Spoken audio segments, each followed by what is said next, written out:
আসসালামু আলাইকুম। আশা করি সবাই ভালো আছেন। আজকে আপনাদের জন্য নতুন একটি রেসিপি নিয়ে আসলাম। Welcome to my channel. আজকের রেসিপিটির জন্য আমি বাটিতে পরিমাণ মতো মশলাগুলো তুলে নিব। প্রথমে পরিমাণ মতো আদা বাটা, পেঁয়াজ বাটা দিয়ে দিব। তারপর 1 চামচ জিরে গুঁড়ো দিয়ে দিব।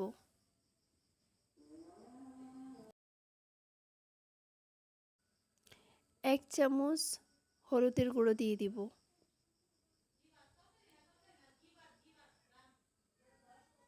হাফ চামচ ধনিয়া গুঁড়ো দিয়ে দিব। 1 চামচ মরিচের গুঁড়ো দিয়ে দিব।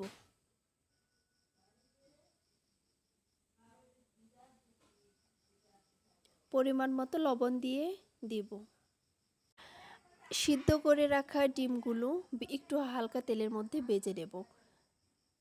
একটু লালচে হয়ে গেলে নামিয়ে নেব।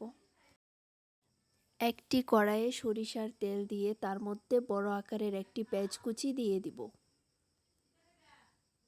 পেঁয়াজটা হালকা করে ভেজে নেব, যাতে পেঁয়াজটা নরম হয়, কারণ নরম হলে তরকারিতে মিশে যায়। অনেকে আবার পেঁয়াজ কুচি দেন না, কারণ অনেকের আবার পেঁয়াজ কুচি এভাবে দিলে ভালো লাগে না, পেঁয়াজ বাটা দিতে পছন্দ করেন। কিন্তু আমি পেঁয়াজ বাটাও দিয়েছি, পেঁয়াজ কুচি দিয়েছি। পেঁয়াজ কুচি আমার ভালো লাগে। এখন এর মধ্যে তুলে রাখা মশলাগুলো সবগুলো একসাথে দিয়ে দিব। তারপর এগুলো নাড়াচাড়া করে তেলের সাথে সবগুলো একসাথে মিক্সড করে নেব।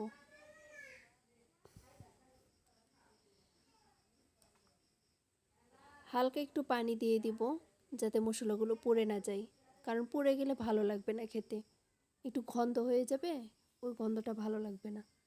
তরকারির যে অরিজিনাল টেস্ট ওইটা পাওয়া যাবে না। মশলা কষানো পর্যন্ত অপেক্ষা করতে হবে। মশলা না কষালে ভালো লাগে না, তরকারি কোনো টেস্ট পাওয়া যায় না। মশলা কষানো হয়ে গেছে। এখন তার মধ্যে কেটে রাখা আলু, বেগুন, সবজিগুলো দিয়ে দিব। ভালোভাবে এগুলো মশলার সাথে মিশিয়ে নিব। আপনারা মশলার মধ্যে সবজিগুলো কষিয়ে নেবেন, কারণ কষানো সবজির মধ্যে অনেক সুন্দর একটা ফ্লেভার আসে আর স্বাদটা দ্বিগুণ হয়। কষানো হয়ে গেলে সবজিগুলোর মধ্যে আমি পরিমাণ মতো পানি দিয়ে দিব, কারণ পানি ছাড়া তো আর সিদ্ধ হবে না। আমি একটু হালকা ঝোল ঝোল মাখা মাখা ঝোল ঝোল রাখবো। তো এর মধ্যে আমার ভেজে রাখা ডিমগুলো সবগুলো দিয়ে দিব। এখন আপাতত হাই হিটে তরকারিটা আমি রান্না করব, কারণ আমার সময় কম, আমার আবার বাচ্চা ঘুমিয়ে যাবে, সেই জন্য। আমার তরকারিটা কিন্তু হচ্ছে।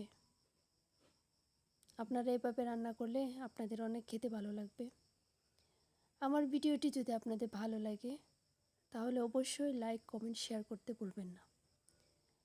আমার ভিডিওটি বেশি বেশি শেয়ার করবেন। আমার চ্যানেলটিকে সাবস্ক্রাইব করে পাশে থাকবেন। আমি যাতে আপনাদের মাঝে নতুন নতুন ভিডিও নিয়ে আসতে পারি, তার জন্য আমাকে অবশ্যই সাপোর্ট করবেন, উৎসাহ দিবেন। আপনাদের ভালোবাসা নিয়ে আমি সামনে আগাতে চাই। সবাই ভালো থাকবেন। আল্লাহ হাফেজ।